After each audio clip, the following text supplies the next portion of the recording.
everyone. Thank you for coming. It's a real treat to be able to speak to a more public audience. I'm generally speaking surrounded by other academics, and it's really nice to be able to have the opportunity to speak to a wider audience. And today I'm going to talk about what is often a tricky conversation around the ethics of help. And that ends up being very tricky for some people who really have good intentions, but who may inadvertently be getting involved in things that can cause inadvertent harm. And so I'm going to tell you a little bit about what I do and why I have the insights that I have on this particular industry. But I'm hoping that I'll also provide you with some resources and some thought questions to ask yourselves so that we can make sure that any of our engagements are really about providing meaningful assistance and trying to figure out how to do the kinds of changes that will have some teeth moving forward. So some of it may seem a little negative at first, but it gets positive near the end. So by training, I'm a medical anthropologist, which means nobody knows what I do. And what it means in general is that I look at the culture of healthcare. And in my case, I look at it in Tanzania, East Africa, and increasingly in the United States. So I do what's called ethnographic research, and I'm going to talk about what that is in a minute. But as was already explained, I've been looking at health sector reform in Tanzania as well as global health interventions and what those do in practice and what it means for actual institutions, actual hospitals, actual patients. And then while I was there, I was in Tanzania living for a year in 2008. It was my second field trip, and suddenly all of these foreigners started coming into the hospitals where I was doing my research. And then I started having some encounters where I realized, oh, there's something here. I want to understand what's going on here, how it works, how it's experienced by differently situated people. And so that's where I had my first sort of initial interviews while I was doing another project in 2008, while I was living there for the year. And then I took up the international medical volunteering formally in 2011. As said, I'm faculty in global health studies at Northwestern University, and if you follow me on Twitter, you'll get some great rants about what's going wrong in health sector reform, both in the United States and more broadly. And anything you want for public consumption of results that I've had from my work, that can be found on my website. There's a list of media engagement that has a lot of the op-eds I've written. Now, what we know about international voluntourism is mostly anecdotal. We actually don't have any evidence of what's going on. And what makes what I do a little bit different than a lot of the evidence that we have in the scholarly literature is I hang out for a really long period of time in the same spot. That's what ethnographic research is. It's deep hanging out. I'm day to day in health facilities or in meetings between government organizations, trying to find out how does this work, what does it mean, how are decisions made, how does money move, what does that mean for patients or healthcare workers or this kind of thing.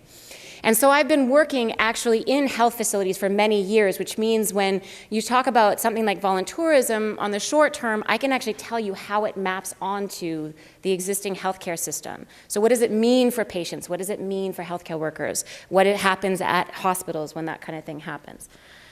So I want to give some caveats. And I realized that this particular idiom, don't throw the baby out with the bathwater, is actually generational. I said this in class the other day, and my students looked at me very blankly. So for those of you that are not familiar with this particular idiom, it means don't throw out the good with the bad, right? So that just because we're having a conversation and saying there's some problems here doesn't mean that everything is bad, that it's so black and white. It's a lot of different shades of gray. But there are a lot of issues that should be concerning to any of us that want to do impactful work around the world, whether at home or abroad. And that the vast majority of people involved in actual volunteering that I encounter in the hospital, even the ones that are doing some of the most egregiously unethical stuff, are actually pretty great people. They're you and me. They're not all that different. It's easy to vilify people that make bad decisions, but my parents and my children will both tell you that I make those every single day. There's a lot of volunteer placement organizations or volunteering NGOs or NGOs that accept volunteers that are doing really good work. So this, again, isn't throwing the baby out with the bathwater that's saying because there's some problems, suddenly there's no good organizations. So it's about just having a more complicated conversation about this issue. And the first thing I want to mention is that there's a lot of things that are push factors for making people want to go out and do good in the world. And one of them is universities and employers. And by universities is not just to get into an undergraduate program where you want to go. It's actually also for medical school, law school, engineering, any kind of sort of post-baccalaureate education. A lot of times, to be able to distinguish yourself, you're expected to have done some sort of volunteering at home or abroad. And oftentimes, there's a classist aspect to this, right? Some people are more able to do this kind of thing than others because they have access to the financial means to not work, so they can go and give up time to do some volunteering. The other push factor has actually been student demand. At universities, there's more and more since 9/11 interest in engaging in the world and trying to make it a better place, and we've actually tracked this to demonstrate it. I had to pull those stats due to time. But students have more and more been asking their universities or their medical schools or their law schools or their business schools to increase the number of global engagement opportunities, internships, volunteering, studying abroad. These are all things that students are more interested in engaging with. So there's push factors from both directions. Universities want to see it, but they also have to offer it to be able to attract students. And the primary target market for healthcare volunteering, VPO is just voluntary placement organization. And primarily, for me, a VPO is a for-profit volunteer placement organization, so it's not necessarily an NGO. But anyway, it's primarily targeted towards health professions students, so medical, nursing, midwifery students, occupational therapy, dentistry, etc. Undergraduate students that imagine a career for themselves in the health professions, broadly construed. Secondary school students are increasingly being targeted for this kind of market. And then career leavers, particularly after 2008, when a lot of the people that had jobs lost them due to the economic crisis, you ended up having a situation where a lot of people were thinking about going back to school and contemplating what would my career look like if I changed course. So these are just some examples of advertising that's targeted towards high school students. And here's that other factor there. This is actually from my own university. I'm sure it's very characteristic of a lot of other universities that are trying to prepare their students to be competitive to get into the medical schools that they want to get into. And one of the things that medical schools like to see is that you have experience working with patients. The big problem here is they never explain or define what experience means. And this is really a problem when you're talking about people who are really motivated to want to become health practitioners because they want to help people, right? They're going to try to do the best thing they can do.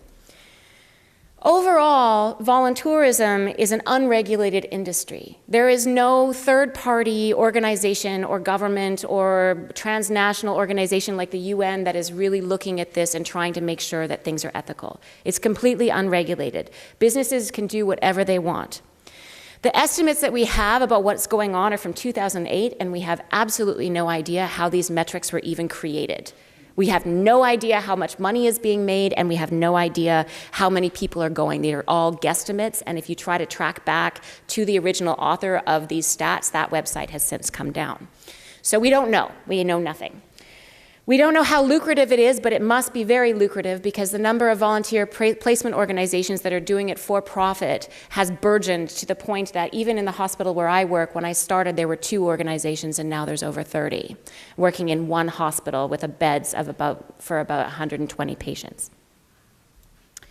So I want to tell you a little bit about how this particular for-profit industry works, right? And this is different and separate from nonprofit organizations that are working on the ground and bringing in various skilled laborers to try to assist in a given area.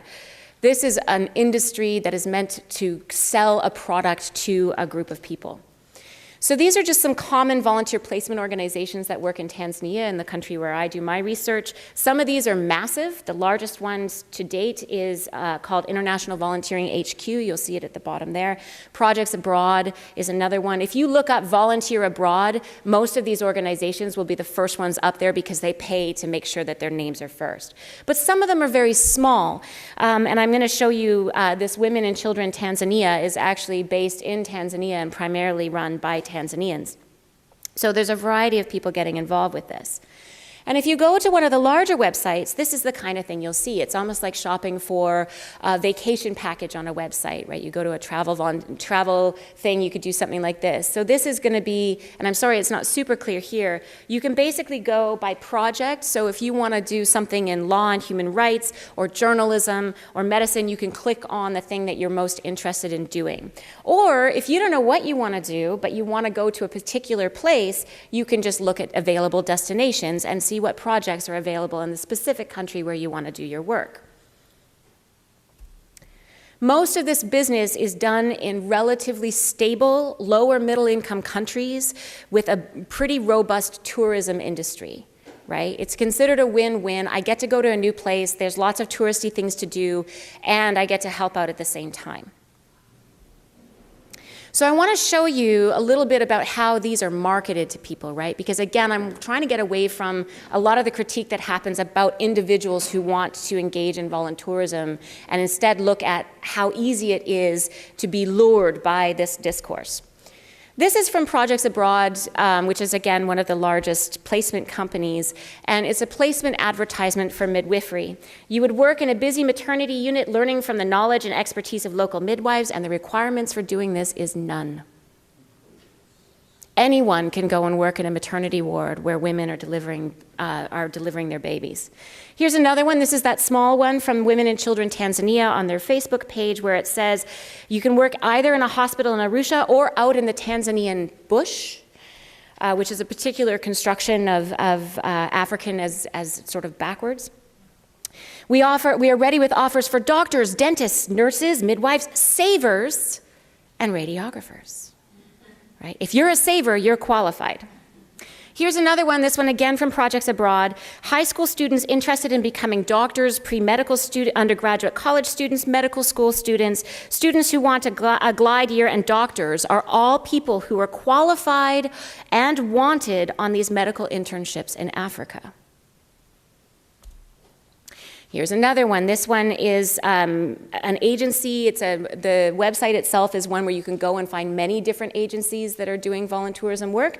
So this is for Viva Tanzania, which is actually a locally based Tanzanian volunteer placement organizations, where they say, you will take over various tasks, such as patient care, assistance with operations, and such.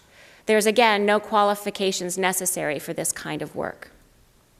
Previous experiences are an advantage, but not a requirement. Anyone who has a quick apprehension is welcomed in the hospital. So this is constructed that it doesn't matter who you are or what your qualifications are, you can make a difference in this kind of thing. Now, there's been a lot of critiques that you'll see around the press and in universities and ever else about voluntourism and the idea of doing this kind of work. One of the things that's brought up very commonly is that when people are doing things in healthcare in particular, there's a complete lack of supervision, in part because health facilities where they're working don't have enough personnel, right? So they can't necessarily be hands-on with the volunteers all the time.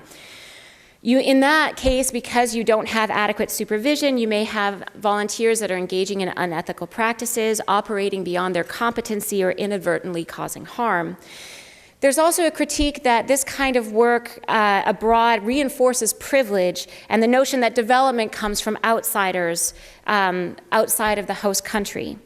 Sometimes there's a duplication of services, so you'll have people come in, but there's actually enough personnel already working in that field, and so the volunteer doesn't have a lot to do or is taking over tasks, which means that it pushes the local practitioners out of their work. We have no data demonstrating long-term outcomes for good or ill anywhere, and what those outcomes are either for patients or for hosting communities. This is also critiqued for being unsustainable, and it talks about this simplified notion of help that's good enough for the poor. And one of the articles, how many people have seen this one by Teju Cole, The White Savior Industrial Complex? A few folks here. So Teju Cole is a Nigerian-American author. He primarily writes fiction books.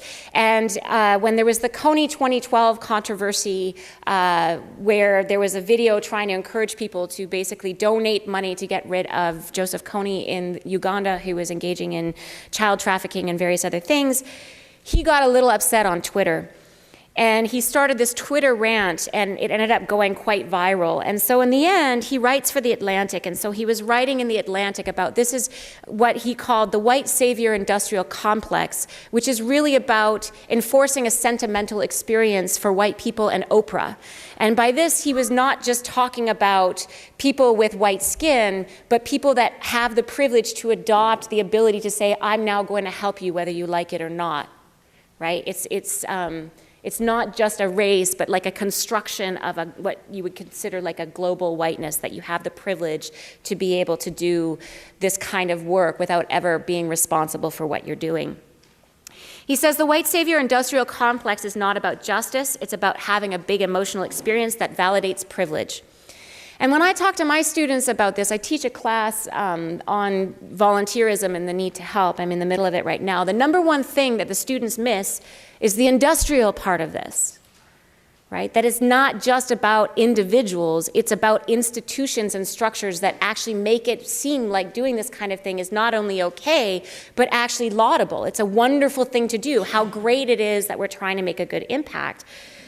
So where a white savior complex that other people refer to is looking at someone as having individual failings, what Teju Cole is pointing at is a white savior industrial complex which analyzes the systems and structures underlying the presumptions and engagements undertaken in order to make a difference. And that's a bit of a different question, because then you have to point to those structural things and not just vilifying individuals for their good intentions. We want to make sure we're channeling people's drive to change the world in productive arenas, and by telling them, oh, you know, you're naive with your good intentions, you're discouraging those people, right, rather than pointing them in directions that might be able to actually provide meaningful assistance. A lot of the common proposed solutions to the voluntourism dilemma are also a little bit too simplistic. Volunteers or people looking to volunteer are often told you have to do your research. You have to find the right organization who's doing the good work. And this presumes you can actually do that kind of research. But as I mentioned before, there is no third-party, completely unaffiliated organization that regulates or monitors any of this industry. So that means these organizations can tell you whatever they want about how productive or great or sustainable or right their organization's work is. They can quantify it for you. You're told you're supposed to look for websites highlighting the benefits to the community and not the volunteers, the pre-screening of volunteers, evidence for equitable partnership with local organizations, and for clinical or medical volunteers, make sure that they sign some sort of ethics policy. That's what people are told to do, so they avoid the problematic aspects of voluntourism. So this onus is on the prospective volunteer in an industry that is completely unregulated, either at home or abroad. The solution misses that industrial complex of commodified altruism. By that I mean commodified as in made into a product to purchase or sell, and altruism as in the basically selling good intentions to assist. So the volunteer placement organizations have figured out that if they want to sell their product, they need to market it in a way that makes it not look like egregiously unethical voluntourism. So on those same websites that you see them saying, anyone can help, you don't need to have any experience, it's all great, they also say a lot of other things if you keep on digging to find out, why should I choose this organization? They'll call themselves trustable, they'll talk about how volunteers are contributing to the United Nations Sustainable Development Goals. I will show evidence of this. They will quantify their impact without ever talking about whether what they're donating or what they're providing is what the communities are actually asking for. They'll talk about partnership or their contributions to the local economy, meaningful service to what they call the most vulnerable, medical ethics policies and pre-screening is done, and they'll try even to distinguish what they're doing from voluntourism, talking about it perhaps as an internship or that they have adequate supervision. This is not followed up in any kind of real way. So here's some examples of this. This is International Volunteer headquarters, which quantifies, it's the most trusted by talking about how they've had 83,188 volunteers since 2007. They have the most opportunities and it's the most affordable. This is Projects Abroad medical ethics policy, which you have to sign in order to engage in any kind of healthcare related work with them. And this is Projects Abroad talking about how what they do in terms of bringing volunteers abroad actually contributes to the Sustainable Development Goals. And this is quantified where they have, I don't think you can read it too well here, but they actually have talked about what they've done in each country and counted the number of direct beneficiaries. But again, there's no information about whether the beneficiaries actually wanted that. Has anyone here ever gotten a gift from someone that they did not want? How does that feel? It's not the best, right? Can you send it back? Can you say, you know what, that sucked. Can you get me something else?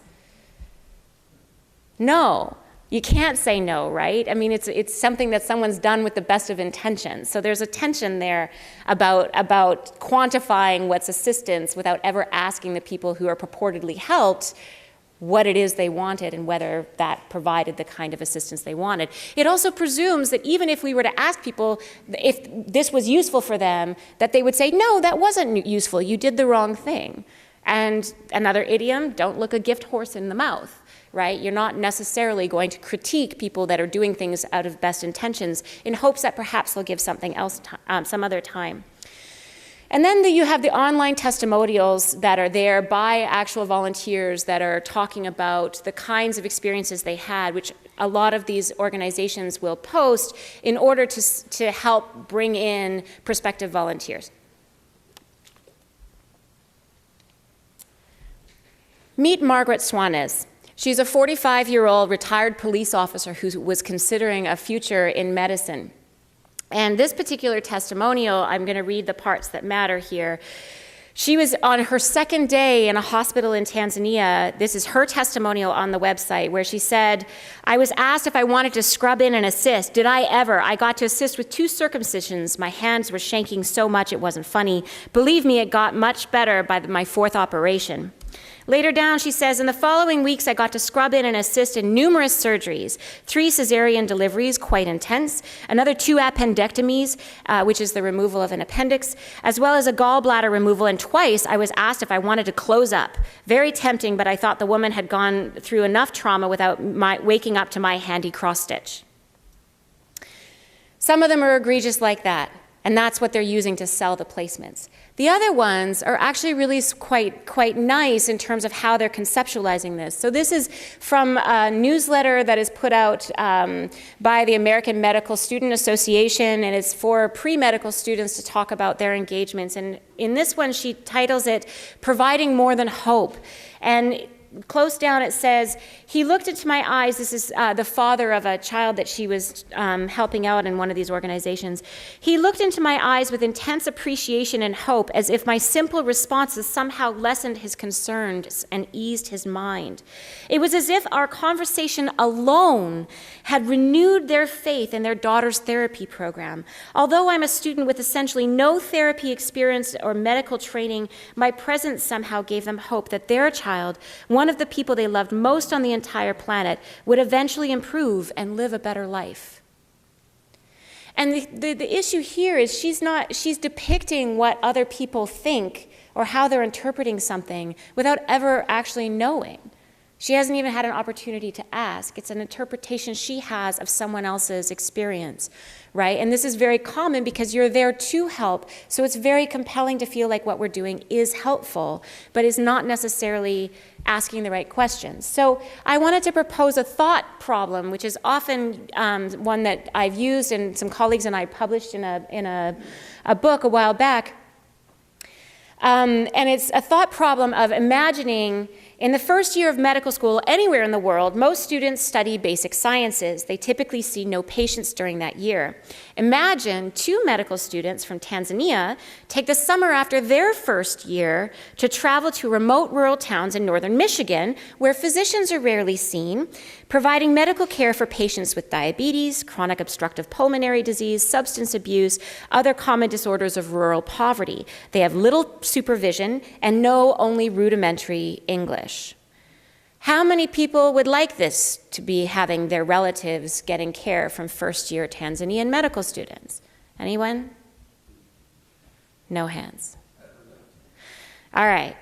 So we can see it if we reverse it. Some of these things are not about, again, individual problems, but rather structural ones. We're always told in the media that people need so much help that they're sort of waiting for us to step in. And when we put the question in reverse, suddenly we can see how absurd it is. But it wasn't that absurd in this particular publication, which was Michigan State University's College of Human Medicine newsletter that came out in 2012, where you see prominently displayed on the front, students take the College of Human Medicine to new heights. These are two first-year medical students who have a picture of themselves taken at the top of Mount Kilimanjaro, which is the largest mountain on the African continent.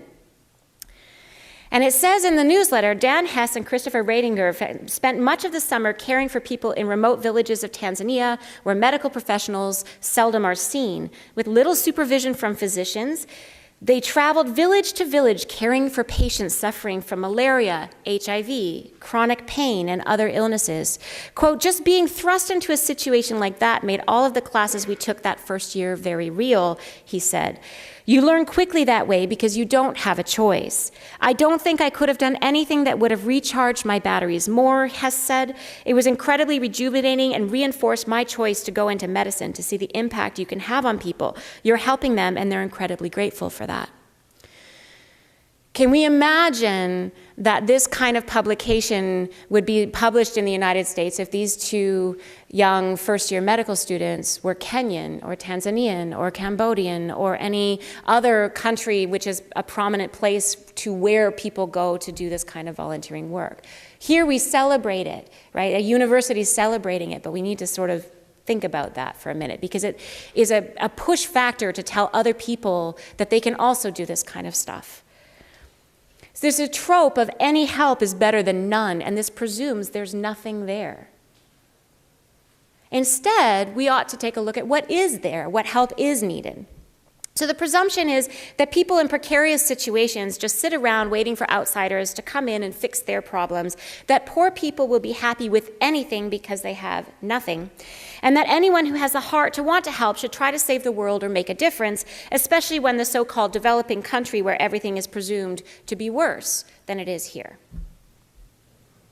And so The Onion actually had a spin on that back in 2014 where they said, new Doctors Without Licenses program provides incompetent medical care to refugees. And it has a picture, I don't know if you can see it well there, of an incompetent person that's got the blood pressure cuff around the patient's entire head. So where I work in Tanzania in East Africa, it's a really great place to look at this kind of thing because I work in Arusha, which is in the red circle there. So this is an East African country, and Arusha is actually the city from which most people launch a safari. So Serengeti is just outside of here, Ngorongoro craters, which is a great wonder of the world. Just down the road, about an hour, you can get to the foot of Mount Kilimanjaro if you want to climb that. And there's an international airport that will take you to your beach vacation after your climb. To the island of Zanzibar. So this is a place where there's a lot of tourists.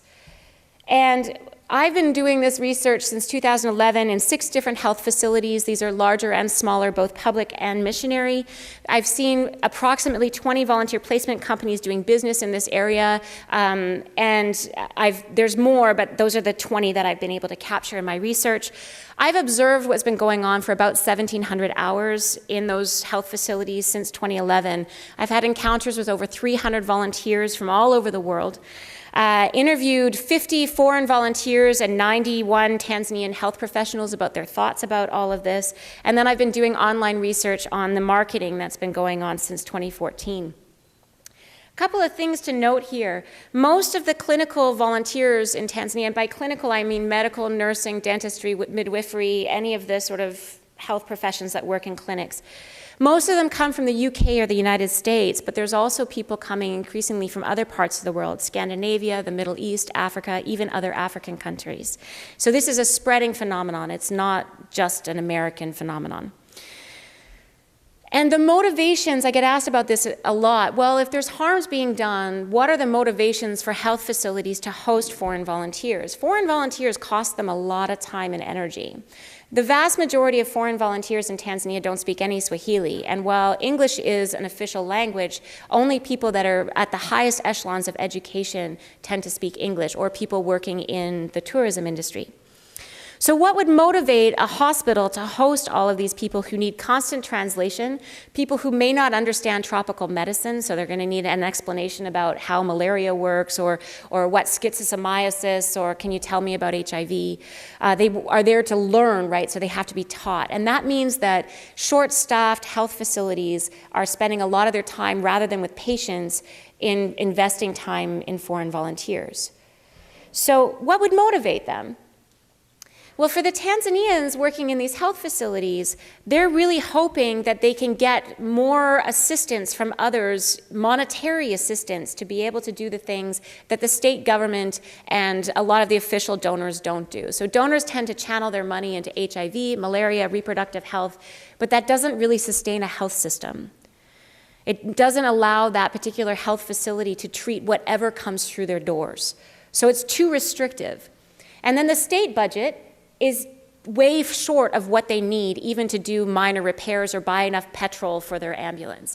So they get $150 for every single volunteer they host, which gives you an incentive to host more volunteers. The more volunteers you host, the more you have funds to be able to do the repairs or buy the petrol for the ambulance that you need. In addition, they want to be hospitable. They want people to come and have a good relationship with the people in Tanzania. They want to make sure that as a cultural norm in Tanzania, hospitality is a big deal. So they want to make sure that people have a really rewarding experience. But they're also hoping that people will see their infrastructural and resource needs and go home and go and raise some money to be able to send back. It doesn't really happen, but they keep hoping it will. And then they're looking for long-term connections. So if a medical student comes in and they're really interested in orthopedic surgery, this particular facility that I worked in the most, it actually wants to develop orthopedic surgery because they have a lot of trauma from car accidents. So they'd like to have an orthopedic surgeon come in and train them on orthopedic surgery and help them get access to the equipment they need. So they're hoping that student will help connect them with some of the other people that have the capacity and resources they need. For the foreign volunteers, and this all is coming from interviews with them, they're looking for experience. They want to demonstrate both altruism and clinical experience for school. And they want to travel. They want to see a different health system. How does a health system work when you don't have all the resources that you need? The most popular departments for volunteers to work in these health facilities are by far the surgical theater, where all the operations are done, and the maternity ward, where all of the deliveries are done. And this is really there's a simple reason for it. These are two places where you can see something without needing someone to translate for you what's going on. And oftentimes, because the health practitioners don't have the time to be able to translate everything for them, this at least gives them an experience that they can see that they may not have access to at home. Both of these wards have a lot of limitations on who gets to go into them in other countries, right? And in Tanzania, they may as well, but there's a lot of ways to work around it. My wider findings in terms of what's going on with clinical volunteers is not a very happy story. It is absolutely standard that even though they're not certified or licensed, that foreign volunteers will deliver babies, assist in surgeries, I mean hands-on deliver babies, not stand there and watch, but actually deliver babies. Assist in surgery, teach each other medicine beyond supervision. So a medical student will teach a nursing student how to do a procedure. A midwifery student will teach a medical student or a pre-med student or a high schooler how to catch a baby, et cetera, et cetera. They often circumvent local professionals so that they can get access to these kinds of experiences. Often they will defy the limitations put on them by the health facility in their home institutions, and they understand that what they're doing is possibly unethical, but there's no one there to stop them. Or someone else is already doing that unethical thing, so that gives me permission to do it as well. And you have no accountability. Nothing that you do, it's sort of like Las Vegas. What happens in Las Vegas stays in Las Vegas. It's a very similar situation when you're abroad. So when you have people that are paying for these kinds of things, they often have an expectation of some sort of return. And this means that if you're asked to count pills or fold gauze or mop floors, that's supposed to be an entry into those other experiences that they want. And if it's not, they get upset because they feel like they should have access to this. And I'm only going to give you a sliver of some of my quotes from the volunteers that we've been working with, but these are largely representative. This is the interviewer saying, was that something you wanted to experience that you specifically wanted to spend a lot of time in maternity? And Jack, a 22-year-old American pre-medical student, responded, I'll be damned if I leave Tanzania and I haven't delivered a baby. He delivered a baby that afternoon. In this particular case, you can see there's a sign on everyone's left that this actually is saying to volunteers, you're not allowed to go in the surgical theater.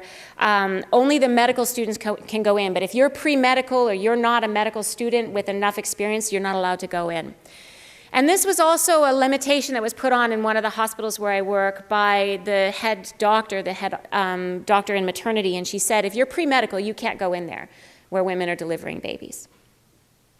But this is an interview with a pre-med student who was aware that she wasn't allowed to be there, but there were too many of them that had snuck in because they found out that this doctor was not around, so they were not going to get in trouble for doing it. And then the doctor walked in. And the doctor said, so she's quoting, that she kind of freaked out, meaning the doctor, that there were so many people there. So imagine this is a cot where a woman's delivering a baby. She's completely naked, and you have 8 different foreigners standing around her watching while this is happening, right? She's already terrified. She doesn't know why all these foreigners are there. So Dr. Rose got really upset about this. And she said, well, so the student said in the interview, well, maybe like there's nothing I can do here. Maybe after the baby's born, I can help take its stats. I know how to take BP, temperature, stuff like that. Dr. Rose was like, no, you can't. She knows I'm pre-med. And then if you skip to the bottom, what this pre-med student said was, every time I want to go to maternity now, I kind of have to make sure Dr. Rose isn't there. This is a quote from George, a 20-year-old pre-medical student from the UK, where he said, he was asked, what sort of things have you been able to do? And he said, in maternity, I was able to assist a few births when it's quieter, really on the weekend, which I find really is quite a good time to go, because one thing I find is a lot of volunteers is once you get kind of 2 or 3 in the same room, it kind of develops into a bit of a competitive environment. In the way that someone asks you to do something and you hesitate for like a second, the person next to you will say, I'll do it. So there's this sort of peer pressure to get hands-on. So having paid for the package, many of these volunteers expect access to particular kinds of experiences. They don't expect it before they go. When I talk to volunteers before they go, they expect it largely to be observational and doing very hands-off work. When they get to Tanzania and they meet all these other volunteers from different placement organizations in different countries that are doing all of this stuff, at that point, they start being socialized to think this is the experience we should have. So this white savior industrial complex, going back to that idea, it makes the desire to help into a commodity to be marketed, protected, and consumed. So it's when we market something as a for-profit thing, it changes the way that people engage. So this gets to that bit where I said I'm going to talk about some potential solutions or different ways that we might think about this that would help us avoid some of these more problematic aspects.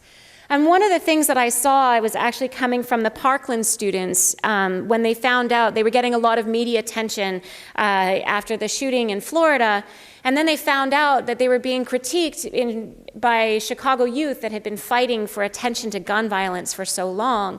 And rather than get defensive, these young students said, you know what, we're going to use our platform to give it to you to allow you to get your message out there to a much wider audience. We are going to use our platform to amplify your voice and let you speak for yourself. And they've been doing a lot of this collaborative work together, which has made sure that they're not just providing a platform, rather they're sharing a platform that those other people should have entitlement to, right? And were denied. There's another really great TED Talk, which I highly suggest. It's extraordinarily funny, by this very eccentric Italian guy named Ernesto Ciroli. If you just look up, want to help someone shut up and listen, and you'll get a chance to see it. But his main message there is that if you really want to be helpful, you shouldn't have any of your own ideas because you don't know what's going on.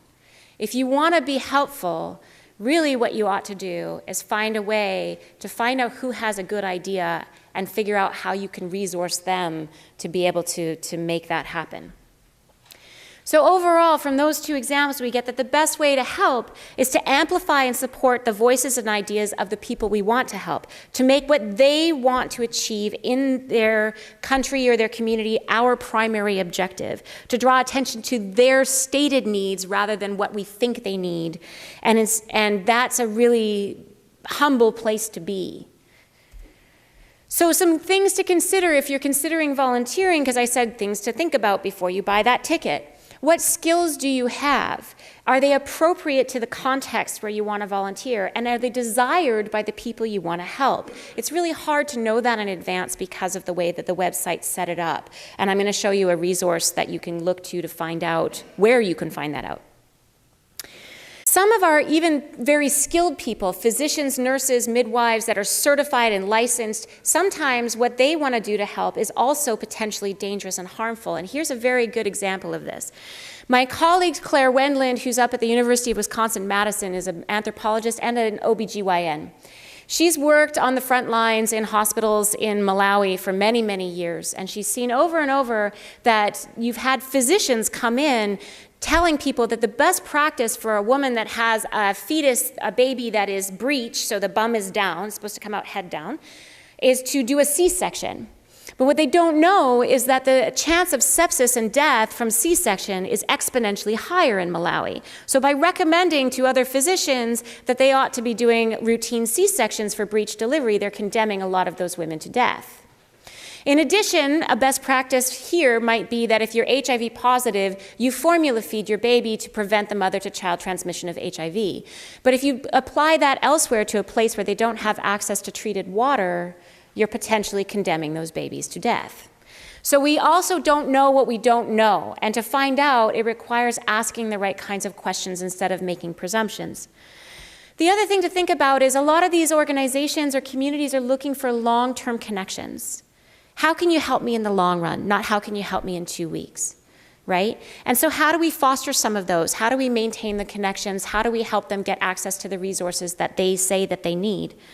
Asking, what do you need or what can I do to help? And remembering that it may be nothing right now, but check in with them later. And if what they need isn't something that you can provide, help might mean trying to find the thing they're looking for, instead of trying to find out what you can do. Maybe that is what you can do. And here's that resource that I was talking about. So there's no external, unbiased vetting mechanism, but this is a little bit of a start. This is a website. It is a .com. I am not affiliated with it, but I have engaged with them a little bit. They are people who are dedicated to responsible volunteering. They love volunteering. They think volunteering is really important, but they see a lot of abuses. So now they're trying to provide information for people that want to get involved in all kinds of different international volunteering to help them figure out some of the things they should think about and what some of the good organizations are on the ground. They also, if you don't want to just read their blog stuff, have a Facebook page where you can post whatever question you want about, I'm looking for sea turtle stuff in this country, I'm looking for this, or what's your experience with this organization. And they have over 2,000 members, including several experts on the ethics of help and some of the problems with it. Myself, I chip in sometimes, and another scholar, Judith Lasker, and several others who are involved in sort of the empirical data aspect of things. So this is one resource among many, but one of the things they've also found in their own research is a lot of those review websites are actually review websites that are either entirely volunteer sponsored, so the volunteers are saying which ones are good, and that's not really responsive to local needs. Or the organizations will pay that review website to make sure that they're featured on it, right? So it's a very tricky place to navigate. And I wish I could make it a simpler story, but it's an industrial complex, not a personal one. Thank you for your attention. I look forward to questions. Yes, sir.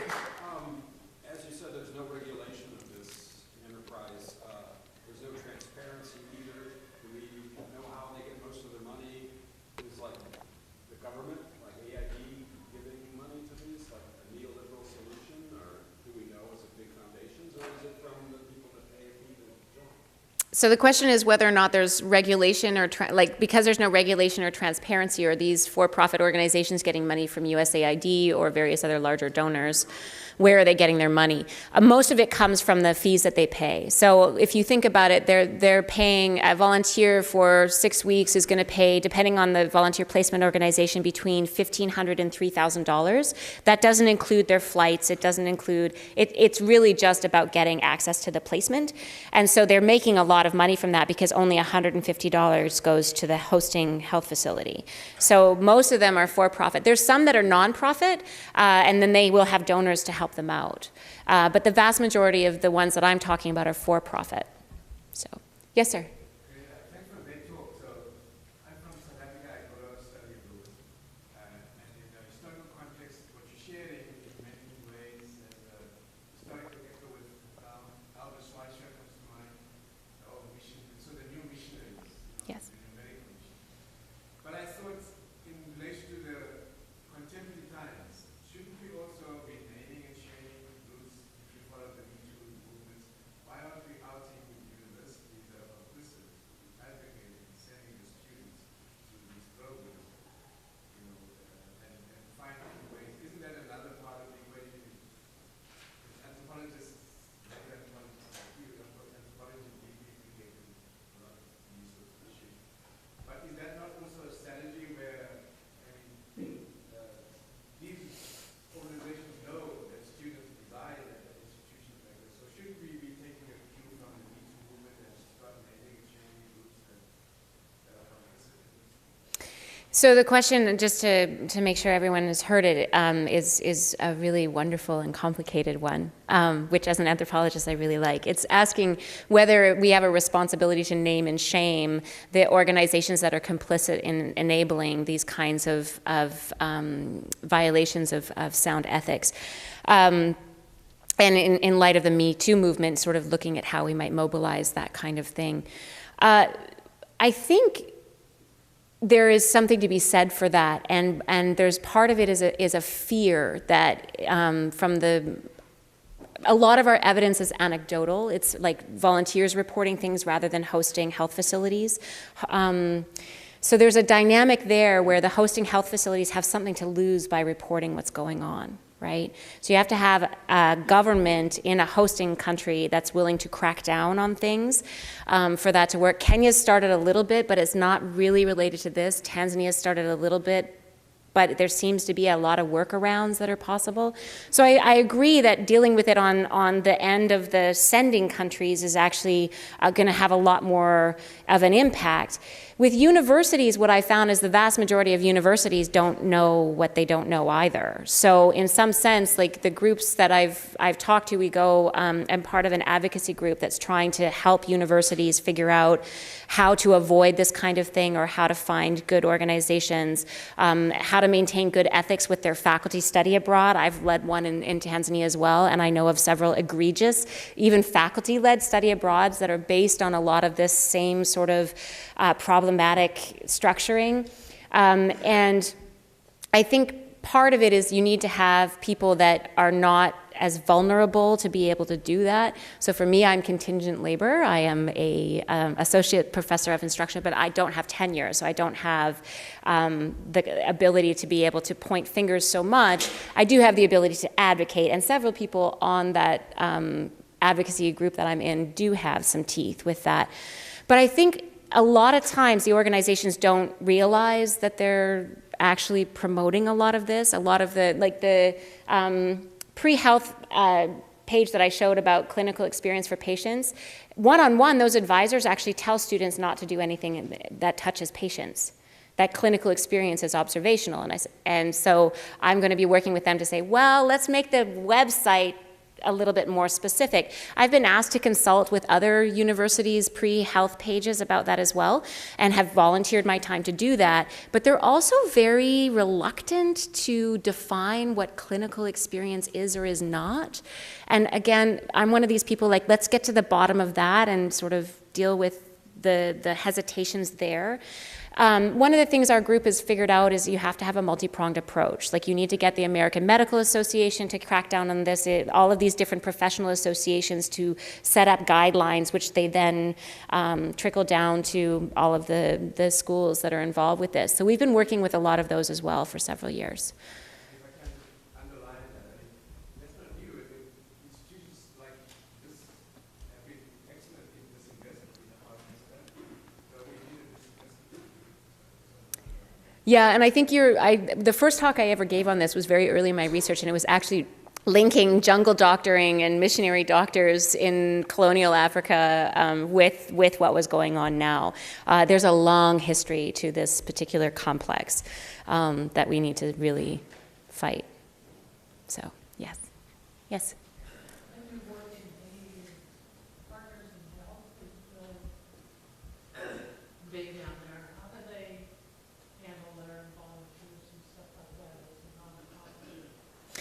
So the question is, how does Partners in Health in Haiti organize their volunteering as a nonprofit? Partners in Health is started by a medical anthropologist and physician, Paul Farmer, and some other colleagues. And one of the philosophies there is that you can have robust, really high quality health care in low-income settings if you actually invest enough money in the local infrastructure and the local education system and everything else. So most of what they had done in Haiti was actually investing in the existing health system and figuring out how to strengthen it in partnership with the government. And he's been asked as well, Partners in Health has now been asked to do this in Rwanda, in Sierra Leone, and various other contexts as well. It's a very different model. They use volunteers, student volunteers, but primarily the student volunteers are asked to get involved in advocacy work, and often in the long term. So if they take volunteers to go abroad, it tends to be a long-term volunteering situation. So far as I've heard, I haven't heard of any being 2 weeks to 6 months. It's usually a year or longer where you get that kind of set of expertise. And that's really important because you can still do efficacious work abroad, but if you don't understand the context, you can't. And you can't get the context entirely by reading, although you should always start by, reading history and reading culture and learning language. But you need that additional time to do it. So a lot of organizations that are doing great work are doing it in the long term, where they require a long period of time for people to volunteer. Germany's very big on this, as well as Norway, that if they're sending people, it's for long-term volunteering work where they get adequately trained before they go, including in language. But yeah, Partners in Health is just not a short-term volunteer model, and anyone that wants to get involved in short-term volunteering might be able to get involved in the advocacy wing right here at home, but unlikely that I haven't heard of, and someone can tell me if they have, of a situation where they're taking short-term volunteers abroad. So. Yes, sir.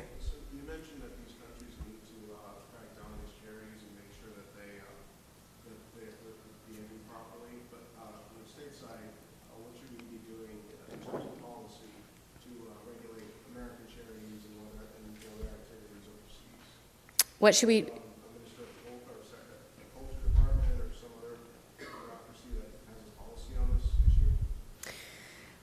So the question, just a quick clarification on how countries that are receiving should be regulating all of this. And in a pipe dream, yes, but a lot of them don't have the resources to be able to do it, right? So that's where doing it on the sending side is really important.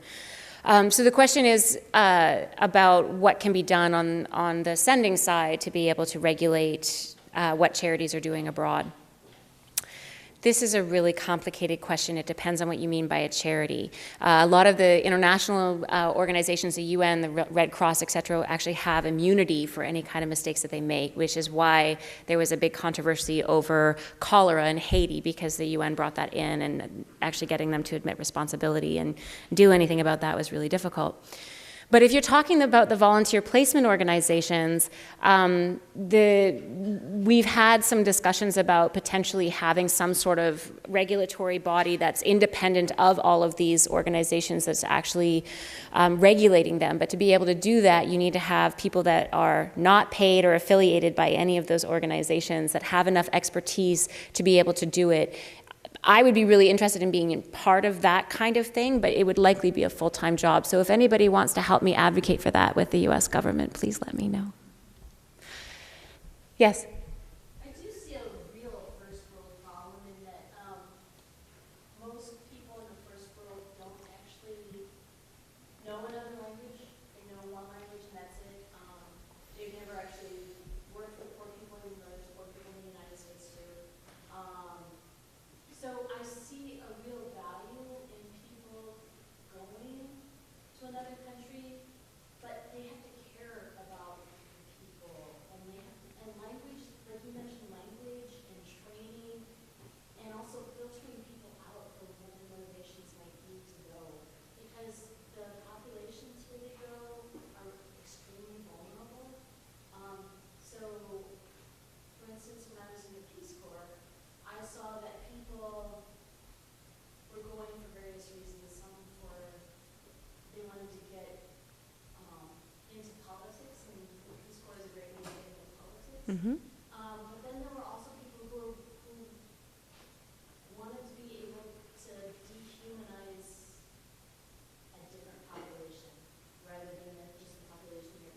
So the Me Too movement comment actually brought this thought up too, that people would go to another country in order to be able to have access to people to abuse.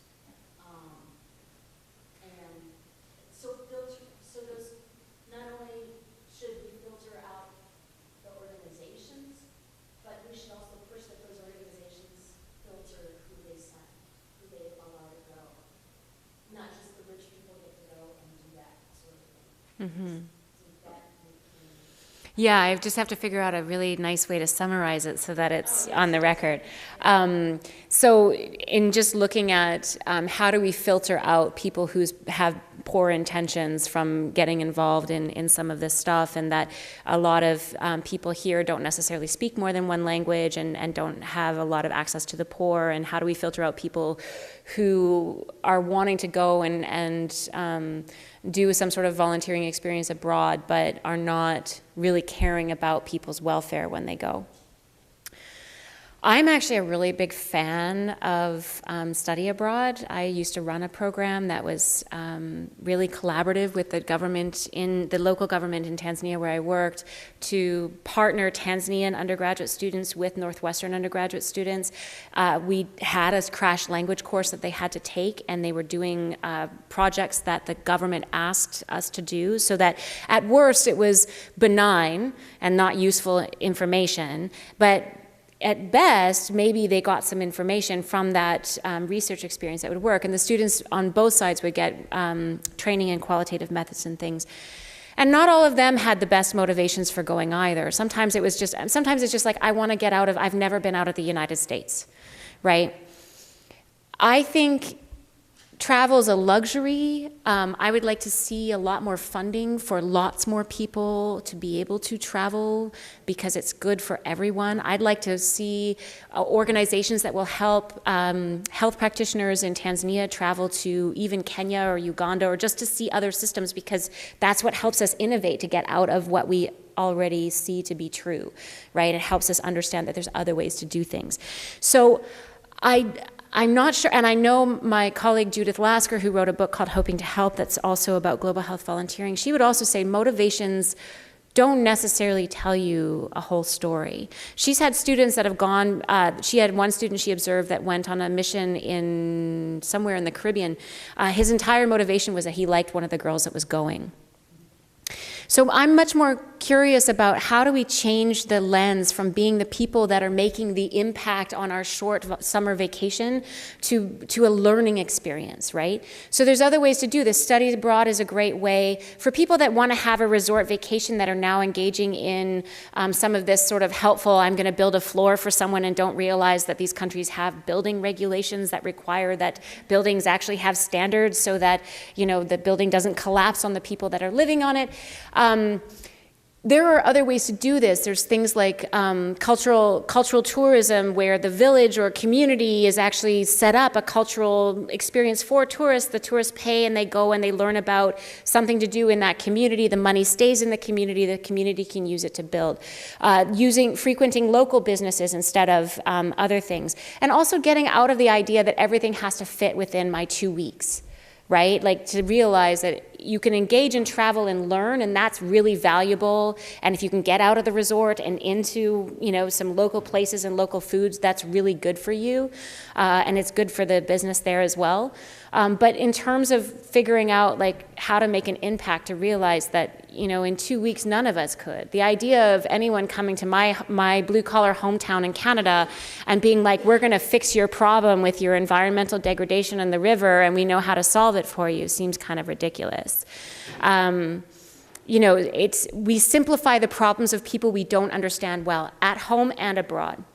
Their problems are rendered simple. Our own problems are very complicated. Nobody could fix that for us. But when it's someone that we don't understand in a context we don't know, it's so simple to go, oh, I have a solution for that, right? And so I think it's about also reorienting the frames, starting early, starting in elementary school even, to be able to help people actually understand the complexity of a lot of the challenges that we have that cause poverty and racism and, sexual harassment and this kind of thing. So that starts early, and it starts by people calling one another out in a respectful way too, so that, you don't want to, for someone that's already really on the fringes, you don't want to further push them out, right? So it's the idea of how do we foster those kinds of conversations that are not easy to have with other people. So, yes, sir. Have a second round here. Sure. On a meta level, kind of, I'm sure you thought of this, I don't know whether you studied it, but it's kind of an irony that these are middle-tier countries that have some skilled people, but they're being recruited to come to Europe, the U.S., and I think they were named and shamed a while back, but I'm convinced it's probably still going on. You're referring to medical brain drain or brain drain. So we're sending volunteers who are not well trained while we're taking their training. Yes. Yeah. So the conditions, there's a lot of push factors for the impetus for brain drain, and then the point is that we're sending our unskilled people to then go and try to help out there. Honestly, even the skilled people, there's often problems because they don't understand context, and context really matters. But regarding the brain drain aspect of things, a lot of the push factors for why people are leaving are based on transnational economic policies that were imposed in those countries that stopped them from being able to invest in the infrastructure for the health system or the education system or what have you. And one of the things that emerged from Ebola in West Africa was that at least some of the responsibility for how bad that got was on the International Monetary Fund, because they were preventing these countries for decades from investing any money in their health infrastructure. So if they had been able to do that. So again, it's like they're weaker countries, but they're not weak because it's sort of in isolation or always just because the government is irresponsible or corrupt. There's a lot more of a complex situation there. And I've done a research project many moons ago on brain drain, medical brain drain out of Africa. It was very small. But one of the things that occurred there is the pre-1985 cohort of African doctors that moved to the United States did so for additional specialization training. So they already got their MDs in their home countries, and then they moved to the United States to be able to do a specific specialized residency or something, and then the plan was to move back home. But when they got to the point that they finished, they realized they'd specialized themselves out of a job. Post-1985, after you have all of this economic restructuring that was imposed in other countries, then you had a situation where working for a government was just untenable. They weren't paying the salaries. They weren't being able to provide adequate equipment to even do your basics of work in a lot of different contexts, particularly in the public health sector. And so you had a lot of external brain drain, but also internal brain drain. So a lot of the stuff that's coming out of other work on global health studies is that a lot of NGOs, including stuff from USAID, are actually pilfering out the most talented people from the public sector to go and work for USAID or all of the different NGOs that are doing interventions there, because they need specialized people and they want to hire local people, but they're hiring them out of the public health system while supporting policies that don't allow the government to increase salaries to keep them. So there's a lot of, again, it's sort of, problems look really simple when you look at them from afar, and when you start sort of digging a little bit, it ends up being a lot more complicated, and there's plenty of responsibility to go around. So that's the theme, it's complicated. So thank you, everyone.